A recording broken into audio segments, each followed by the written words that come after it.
Hello grade 10. So this will be our topic for your modular time. We will gonna make a calculator. Okay, so let's open Microsoft Visual Basic. Okay, select standard exe, click open. Yan. Okay, so first sa form na to, medyo lakihan natin konti. Yan. And then, yung caption niya dito, form 1, di ba? Palitan natin ng, teka lang lumaki. Palitan natin ng,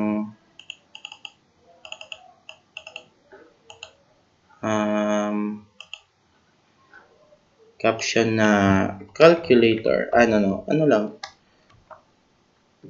Basic calculator. Calculator. Okay. Okay, ayan. And then, lagyan natin ng, click the label. Lagyan natin ng label. Select. Go to caption. Ano ilagay natin? Enter 2. Kasi dalawa eh. Decimal numbers on the text box. Text box says below. And then choose or select the operations. Choose the desired operation below.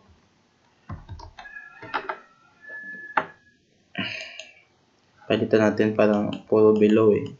Kunin natin yung numbers on the text boxes.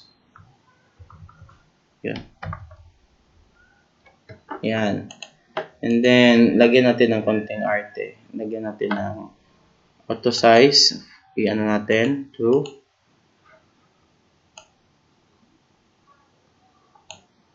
mali. False lang natin.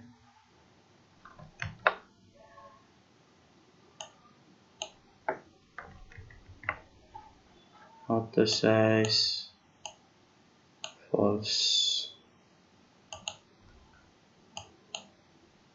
Sige pa. Yan. Okay, and then lagyan natin ng ng font color. Palette red. Lagyan, gawin natin red. And then the font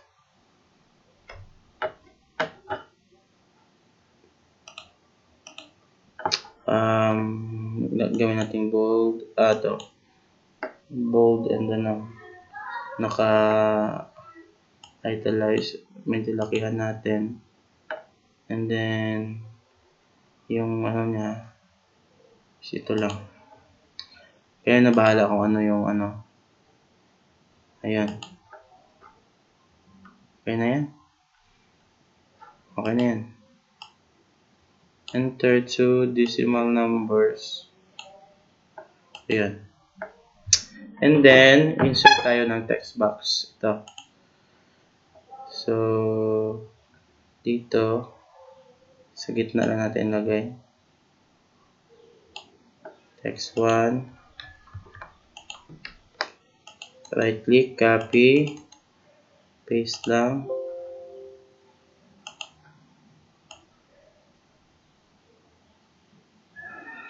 Huwag na tayong mag-paste pala, delete lang. Insert lang ulit.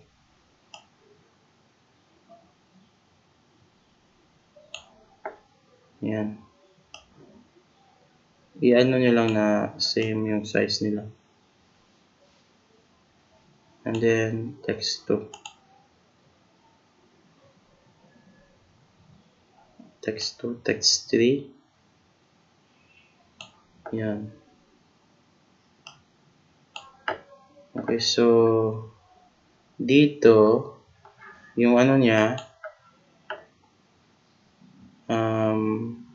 yung caption niya, Text, hanapin natin yung text na word.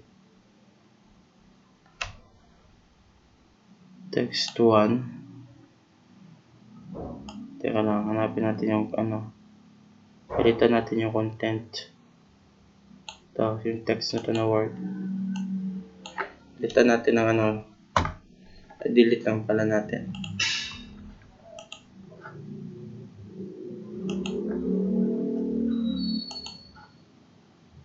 Palitan natin. And then same dito. Delete. And then dito, delete. Okay. And then, okay, ayan. And then, lagay tayo ng command button. Dito.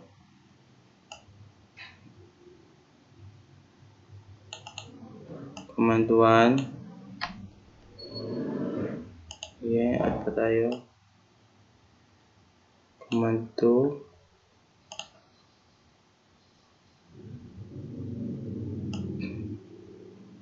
Command 3 and command 4. Okay. Command 4. Ayan. Medyo maliit. Lakihan natin ng konti. Ayan. Excuse me.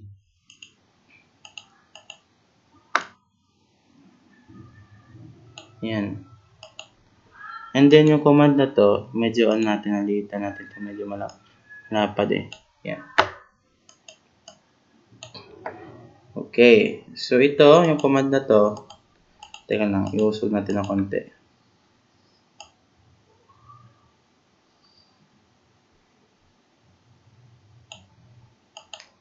So dito, palitan natin ng word na add, and then dito, subtract,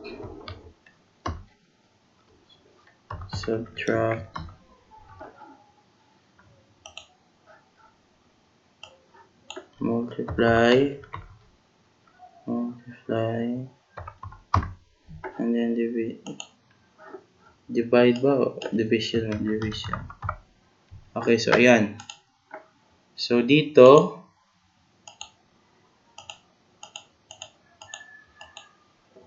yung sagot. Pwede natin lagyan ng ganito. Dito, lagyan natin dito ng enter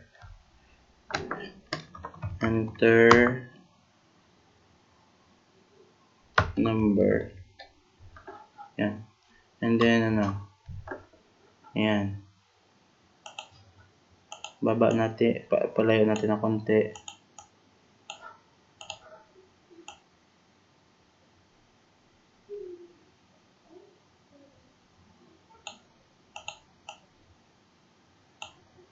Yan. Select mo, click mo yung control para ma-select lahat. Ay, tingnan.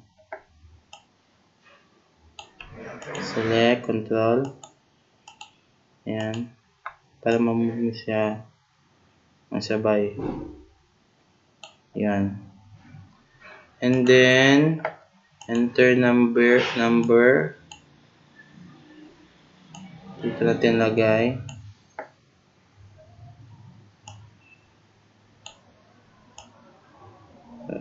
Sa gitna siguro. Okay. And then copy lang. Right click, copy. Paste. Yes lang. Yan sa taas. Lagyan nyo dito. Usog ng konti.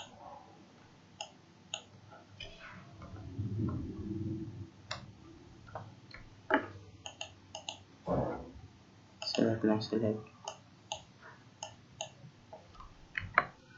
Delete na lang. Gawa na lang tayo ng bago. Mahirap kasi mag-copy paste eh.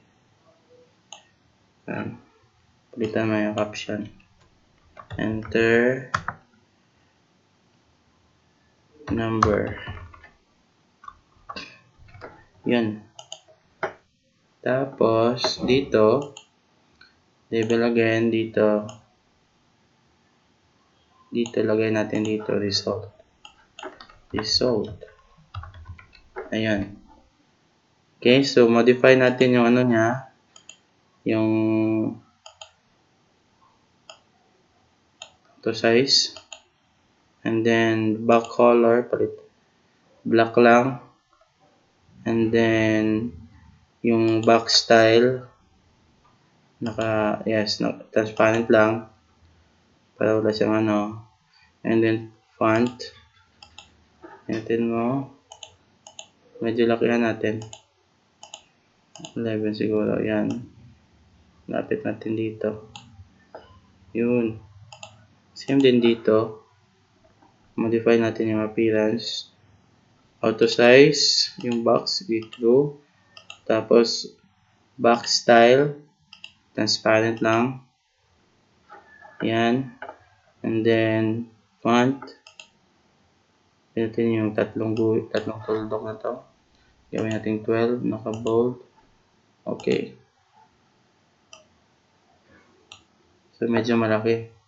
Palitan natin. Ano lang? 10 lang siguro. 10 lang. Ayan. Same din dito. Transparent. To. Font. Saan yung font? Font. Bold siya. 10 lang. Okay. Yan. Okay. And then, yung form, lagyan natin ng kulay yung form. Pangit ang kulay.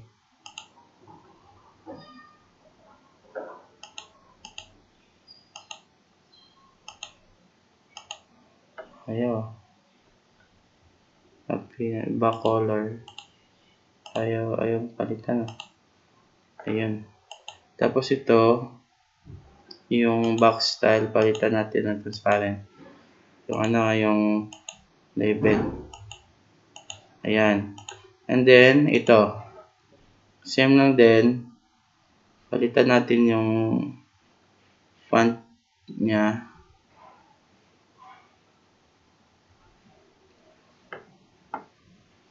Ito. Medyo lakihan natin. Gawin din natin 10. Tapos naka-bold. Okay. Same din dito. Select na lang natin lahat. Ayan. Pinatid natin yung font. Bold 10. Ayan, madali Select nyo. Select. Para mag-select nito, select mo lang isa. Then, press, hold, control key. Select mo lang yung gusto mo. And then, punta ka dito para mapalitan sila lahat. Gagawin natin 11. Then, italize yan. Okay, ayan lang. So, ganun lang siya. Kasimple. Hindi ko muna to papagawa sa inyo. Tingnan nyo lang yung video. Pwede nyo din gawin. But, pa lang to, layout pa lang. Sa Thursday, class natin, ituturo ko sa inyo kung paano siya lagyan ng code sa loob para maging functional siya na calculator. So, parang ganito. 10. Tapos 10 din. Pag pinot mo ng add, lalabas ito yung sa result answer. Okay? Okay, so file, save project, go to desktop lang, desktop. Ayan. Click save. Gawa mo na kayo ng folder.